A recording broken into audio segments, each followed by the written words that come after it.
दोस्तों, धुरंधर 2 देखने के बाद मुझे जिस बंदे की वीडियो का सबसे ज़्यादा इंतज़ार था ना, वो है हिंदुस्तान के one of the biggest YouTuber Dhruv Rathee साहब। क्योंकि उनकी पिछली दफ़ा वीडियो आई थी, उसके ऊपर भी उन्होंने काफ़ी सो कहते हैं कि धमाकेदार किस्म का एक रिव्यू दिया था और उसके ऊपर जो है वो काफ़ी कंट्रोवर्सी कंट्रोवर्सी भी हुई थी। मैंने भी एक वीडियो बनाई थी उसके ऊपर, जो कि आप मेरे चैनल पे देख सकते हैं। तो मैं ये देखना चाहता था कि ध्रुव राठी पार्ट 2 के ऊपर कैसे वीडियो बनाते हैं और उनकी वीडियो आ गई और मैंने उसको देख लिया है।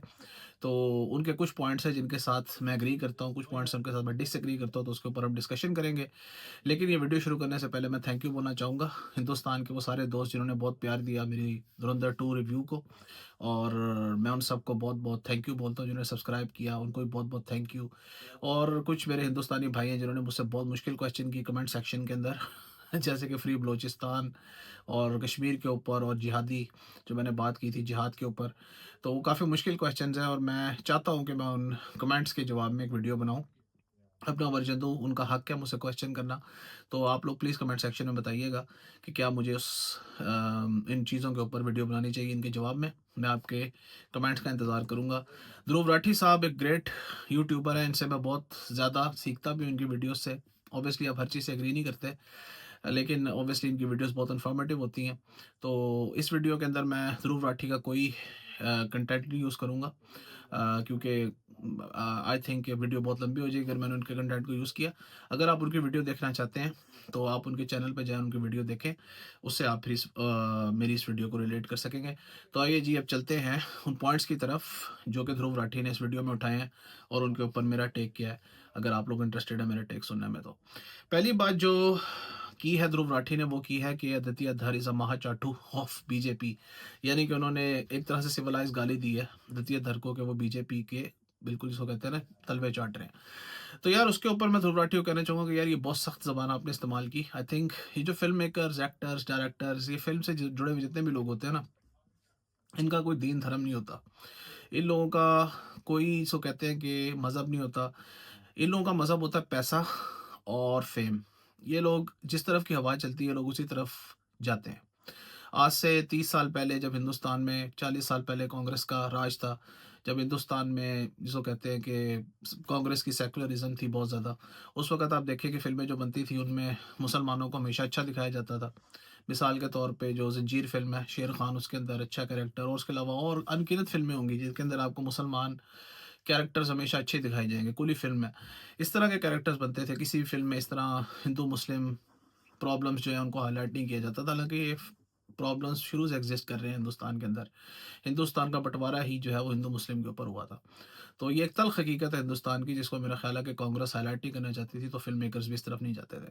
लेकिन आज ये चीज़ खुली हुई है, आज इसके ऊपर जो है बात भी हो रही है, इसके ऊपर एक्शंस भी हो रहे हैं और एक गवर्नमेंट हिंदुस्तान में ऐसी है जो कि वोट भी बटोर रही है इस तरह की कंट्रोवर्शियल बातों के ऊपर। तो हिंदुस्तान की जो फ़िल्म इंडस्ट्री है वो देख रही है कि हवा किस तरफ की चल रही है, तो वो फिर उस तरह की फ़िल्में बनाएँगे। ज़्यादातर एक्टर्स, डायरेक्टर्स उसी तरफ जाते हैं जिस तरफ की हवा चल रही होती है। कुछ ऐसे होते हैं जिनके करियर्स ऑलमोस्ट ख़त्म हो गए होते हैं, तो या तो वो खामोश रहते हैं या इसके विरोध में कोई बात करते हैं। लेकिन हकीकत ये है कि फ़िल्म इंडस्ट्री का काम सिर्फ़ पैसा कमाना है, उनका ईमान जो है वो फ़ेम है। They will go towards the side where the winds are blowing. तो मैं समझता हूँ कि ये जो है, अगर आदित्य धर इसके अंदर कसूरवार है, तो फिर सारी फ़िल्म इंडस्ट्री जो है वो कसूरवार है। सिर्फ़ एक आदित्य धर को आप सिंगल आउट क्यों कर रहे हैं? दूसरा पॉइंट उन्होंने बताया जी कि मोदीज़ एडवर्टाइज़मेंट, इससे मैं एग्री करता हूँ।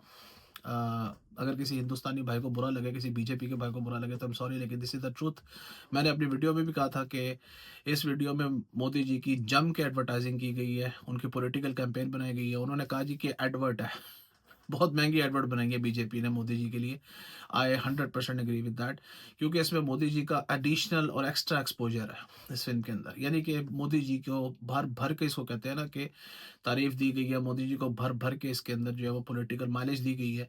और मैं समझता हूँ कि ये बिल्कुल जिसको कहते हैं ना कि ध्रुव राठी साहब की राइट असेसमेंट है कि मोदी जी की ये पॉलिटिकल एडवर्टाइज़िंग है और इसके अंदर जो है मोदी जी को बहुत फ़ायदा होगा। ऑब्वियसली आप डिसएग्री कर सकते हैं, लेकिन this is my assessment as well. So I fully agree with Dhruv Rathee on this. तीसरा पॉइंट उन्होंने बनाया जी कि सर तन से जुदा वाला जो एक सीन था जिसके अंदर आपने देखा है कि मेजर इकबाल जो है वो चौधरी असलम के साथ खड़े होते हैं और एक मॉब जो है वो एक सिख का सर जो है वो काट रहा होता है। उन्होंने कहा जी कि इस सीन का जो है फ़िल्म के साथ कोई लेना-देना नहीं था। ये इन्होंने कम्युनल वायलेंस फैलाने के लिए सीन डाला। मैं इससे डिसएग्री करता हूँ ध्रुव राठी की बात से, क्योंकि हकीकत ये है कि पाकिस्तान के अंदर सरतन से जुदा और ये ब्लास्फेमी लॉ जो है, इसका बहुत मिसयूज़ हुआ है। I am being a Pakistani सच बोल रहा हूँ, पहली पिछली वीडियो में सच बोला था। ये एक बहुत सेंसिटिव चीज़ है पाकिस्तान के अंदर। आप लोगों को बहुत सारे वाक़यात हैं जो मुझे पता है, जैसे जो हमारे एक गवर्नर थे पंजाब के, सलमान नाम था उनका, उनको गोली मार दी थी। अ, उन्होंने बिल्कुल जिसको कहते हैं कोई ऐसी बड़ी बात भी नहीं की थी, उन्होंने कहा था कि एक काला कानून है इस नज़र से कि लोग इसका मिसयूज़ करते हैं। तो उनको गोली मार दी, बाद में उनके जो किलर थे उसको फांसी भी हो गई। उसके अलावा एक खातून जो कोई अरबिक लिबास पहन के लिबास पहना हुआ था उन्होंने, उसके ऊपर अरबिक के अंदर हलवा लिखा हुआ था। हलवा का मतलब होता है स्वीट। तो वो पहन के वो बाज़ार में घूम रही थी, तो जाहिल लोग थे। उन्होंने जब अरबी देखी, उन्हें लगा कि ये कुरानी आयतें इन्होंने पहनी हुई हैं, तो उस बेचारी औरत को मारने के दर पे हो गए। तो वहाँ पे एक क्रिश्चियन दुकानदार था जिसने उनको बचाया था। तो इतनी जहालत है वहाँ पे। उसके अलावा किसी को भी लोग जो हैं वो गुस्ताखी रसूल की सज़ा के तौर के ऊपर मार देते हैं विदाउट हैविंग एनी ट्रायल। जो है सवात के अंदर एक आदमी को कत्ल किया गया इसी चीज़ के ऊपर।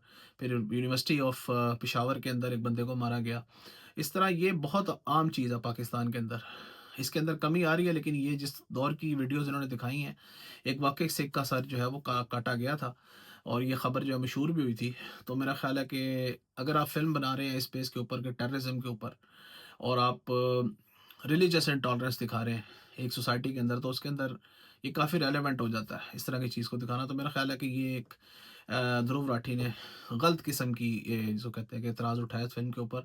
ऑल्दो एक वायलेंट सीन है, अगर आप उसको इस नज़र से देखें, लेकिन अगर आप रेलेवेंस इसके अंदर डालना चाहें, जिस कॉन्टेक्स्ट में फ़िल्म बनी है, तो मेरा ख़्याल है कि ये कोई इतनी जिसको कहते हैं कि रेलेवेंट चीज़ नहीं थी। सो सॉरी ध्रुव राठी साहब, I disagree with you on this. तीसरी चीज़ जो है जी वो है कि डीमोनेटाइज़ेशन। ये एक पॉइंट है जिससे मैं ध्रुव राठी की एग्री करता हूँ। क्योंकि बेसिकली ये दिखाया गया कि डीमोनेटाइजेशन की गई सिर्फ इसलिए कि हिंदुस्तान के अंदर फेक करेंसी 60,000 करोड़ की आने वाली थी। मैं अपनी वीडियो के अंदर इसका हवाला देना भूल गया, क्योंकि मैं समझता हूँ कि ये वाकई ये काफ़ी लूज और वीकनेस लूज पार्ट और काफ़ी वीक पार्ट है इस फिल्म का। उसकी वजह ये है यार कि 60,000 करोड़ थे तो जाली नोट ना, कोई असली नोट तो नहीं थे। 60,000 करोड़ जो है वो हिंदुस्तान की करेंसी के अंदर तकरीबन उस दौर के अंदर 8 या 7 या 8 अरब डॉलर बनता है। शायद इससे थोड़ा ज़्यादा बनता हो। तो 7 या 8 अरब डॉलर यार एक तकरीबन 3 साढ़े 3 ट्रिलियन की इकोनॉमी के अंदर आना, और वो जाली नोट थे। तो यानी कि आपने ये मान लिया था कि यार आप उस जाली नोटों को हिंदुस्तान में आने से नहीं रोक सकते। मतलब बड़ी आपने एक अपनी बॉर्डर सिक्योरिटी को बड़ा वीक दिखाया इस तरह से। आप ये दिखाना चाह रहे हैं कि आपके मुल्क के अंदर कुछ भी आ सकता है।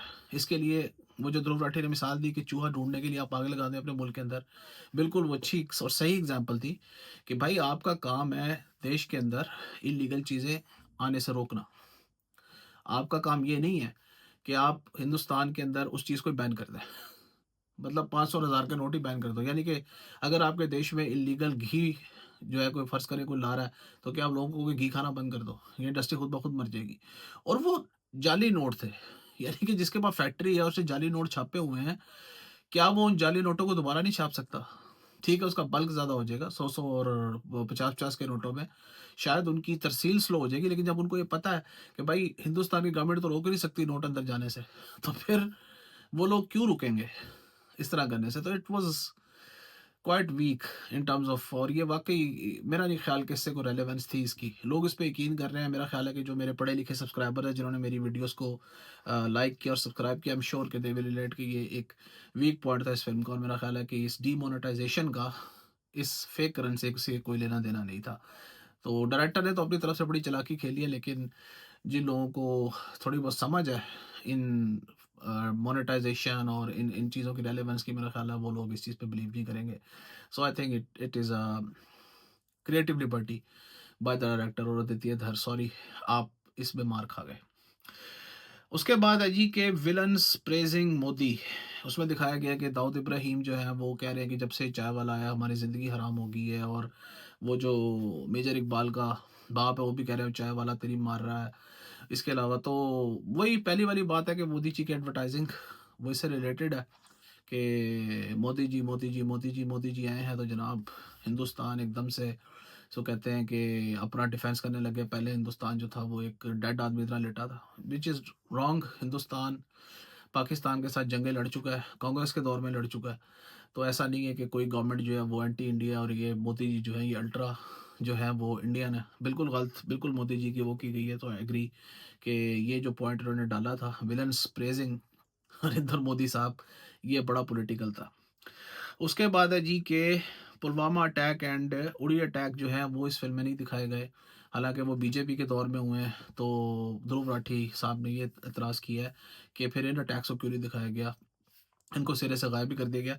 यहाँ मैं ध्रुव राठी से डिसएग्री करता हूँ। वो इसलिए कि मेरा ख्याल है कि जो हमजा अली जो मज़ारी है, ए.के.